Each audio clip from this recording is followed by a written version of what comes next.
ഞാൻ എന്നെക്കുറിച്ച് ആലോചിക്കുകയായിരുന്നു.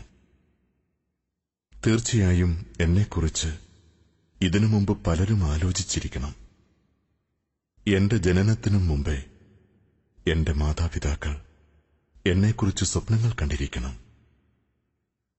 കുഞ്ഞായിരിക്കുമ്പോൾ മുറ്റത്ത് പിച്ചവെച്ച് വീണപ്പോൾ എന്റെ സഹോദരങ്ങൾ എന്നെ ആശ്വസിപ്പിച്ചിരിക്കണം. മൈതാനത്തുയർന്നു വന്ന പന്ത് ലക്ഷ്യത്തിലേക്ക് തൊടുത്തുവിട്ട് ആർപ്പ് വിളിച്ചപ്പോൾ എന്റെ കളിക്കൂട്ടുകാർക്ക് എന്നോട് അസൂയ തോന്നിയിരിക്കണം. വിഷമം പിടിച്ച ഗണിത സമസ്യകൾ ഞൊടിയുടെ നേരം കൊണ്ട് ചെയ്തു തീർത്തപ്പോൾ എന്റെ അധ്യാപകർ എന്നെക്കുറിച്ച് പ്രതീക്ഷിച്ചിരിക്കണം. എൻട്രൻസ് പരീക്ഷയിൽ ഉന്നത റാങ്ക് വാങ്ങിയപ്പോൾ എന്റെ നാട്ടുകാർ എന്നെക്കുറിച്ച് അഭിമാനിച്ചിരിക്കണം. ശരിയാണ്, ഒരുപാട് ആളുകൾ എന്നെക്കുറിച്ച് ആലോചിച്ചിരിക്കുന്നു. അവരുടെ സജീവ ചിന്തകളിൽ ഞാനുണ്ടായിരുന്നു. പക്ഷേ ഞാൻ മാത്രം എന്നെക്കുറിച്ച് ആലോചിച്ചിട്ടേയില്ല.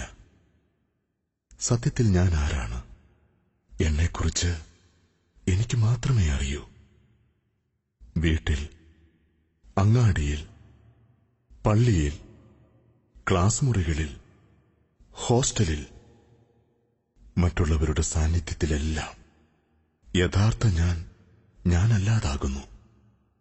മറ്റുള്ളവർക്ക് മുന്നിലുള്ള ഞാനും ഒറ്റയ്ക്കാകുന്ന ഞാനും തമ്മിൽ താരതമ്യം ചെയ്യാൻ കഴിയാത്ത വിധം അന്തരമുണ്ട്. വീട്ടിലെ ഞാനും ഹോസ്റ്റലിലെ ഞാനും തമ്മിൽ വിശ്വസിക്കാൻ കഴിയാത്ത വിധം വ്യത്യാസങ്ങളുണ്ട്. പലർക്കു മുന്നിലും ഞാൻ അഭിനയിച്ചുകൊണ്ടേയിരിക്കുന്നു.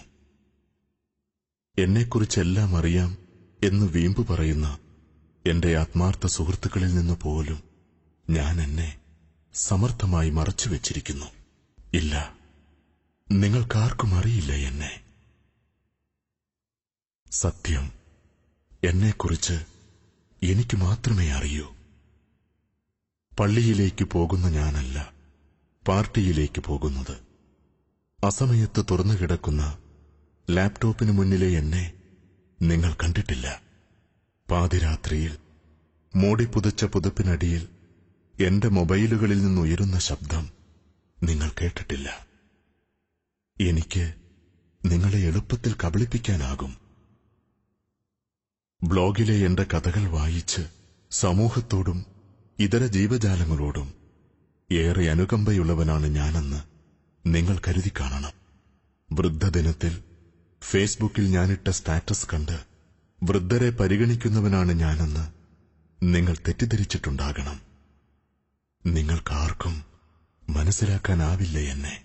കേവലം ഒരു കുളിമുറി വാതിലിന്റെ അകത്തും പുറത്തുമുള്ള എന്റെ മനസ്സുപോലും നിങ്ങളുടെ ഊഹങ്ങൾക്കും അപ്പുറമാണ്. അതെ, ഇതിനുമൊക്കെ അപ്പുറം ഒരു ഞാനുണ്ട്. എന്റെ സെൽഫികളുടെ കാണാമറയത്ത് നിങ്ങൾക്ക് തീർത്തും അപരിചിതനായ ഒരു ഞാൻ ജീവിച്ചിരിക്കുന്നു. സത്യം, എന്നെക്കുറിച്ച് എനിക്ക് മാത്രമേ അറിയൂ. എന്റെ ലക്ഷ്യമെന്താണ്? നന്നായി പഠിച്ച് നല്ല ജോലി നേടണം, നല്ലൊരു കുടുംബജീവിതം നയിക്കണം. ഇതിനപ്പുറം ഇല്ല, ഞാൻ ആലോചിച്ചിട്ടില്ല. ഇതെല്ലാം നിറവേറും വരെ ഞാൻ ജീവിച്ചിരിക്കുമോ? ഒരുറപ്പുമില്ല. എത്രയെത്ര സഹപാഠികൾ മരണപ്പെട്ടിരിക്കുന്നു. +2 പഠനത്തിനു ശേഷം അങ്ങകലെയുള്ള ഹോസ്റ്റലിൽ പഠിച്ച് 2 തവണ എൻട്രൻസ് പരീക്ഷ ആവർത്തിച്ചെഴുതി നല്ലൊരു പ്രൊഫഷണൽ കോഴ്സിന് അഡ്മിഷൻ ലഭിച്ച് ഉന്നത മാർക്കോടെ പഠനം പൂർത്തീകരിച്ച് കോൺവക്കേഷന്റെ തലേനാൾ കുഴഞ്ഞു വീണു മരിച്ച കോളേജിലെ സീനിയറിന്റെ കഥ എനിക്കറിയാം. സ്വന്തം കുഞ്ഞിന്റെ പുഞ്ചിരി കണ്ട് കൊതി തീരും മുമ്പ് ഈ ലോകത്തോട് വിട പറഞ്ഞ സുഹൃത്തുണ്ടെനിക്ക്. പാതി വഴിയിൽ യാത്ര അവസാനിപ്പിക്കേണ്ടി വന്നവർ. അവർക്കുമുണ്ടായിരുന്നു സ്വപ്നങ്ങൾ, അവർക്കുമുണ്ടായിരുന്നു ആഗ്രഹങ്ങൾ. അവരും കണ്ടു കൊതി തീർന്നവരായിരുന്നില്ല. ഹരിതാപമായ ഈ ഭൂമിയെ, മേഘങ്ങളെ, കാറ്റിനെ, കടലിനെ. അവരും സ്നേഹിച്ച് കൊതി തീർന്നവരായിരുന്നില്ല. അവരുടെ കുടുംബത്തെ, സഹോദരങ്ങളെ, സഹപാഠികളെ. എന്നിട്ടും അവർക്കിതെല്ലാം വിട്ടുപോകേണ്ടി വന്നിരിക്കുന്നു. എനിക്കറിയാം, ഞാനും മരിക്കും. എന്റെ പൂർത്തീകരിക്കപ്പെടാത്ത ആഗ്രഹങ്ങൾക്കു നടുവിൽ, എന്റെ സൂക്ഷ്മമായ ഭാവി ആസൂത്രണങ്ങൾക്കിടയിൽ ഞാൻ മരിച്ചാൽ ഈ ലോകം ഇതേപോലെ നിലനിൽക്കും.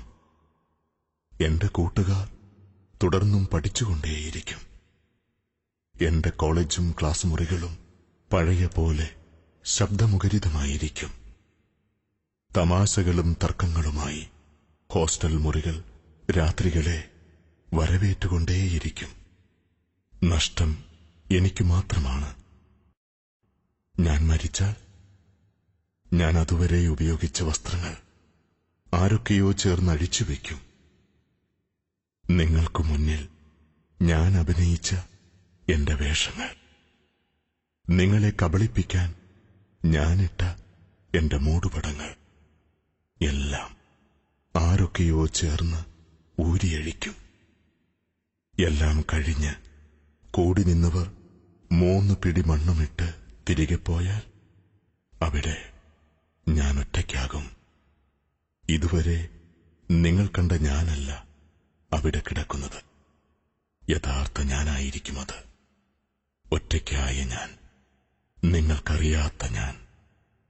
ആ എന്നെക്കുറിച്ച് എനിക്ക് മാത്രമേ അറിയൂ. Wisdom Global Islamic Mission.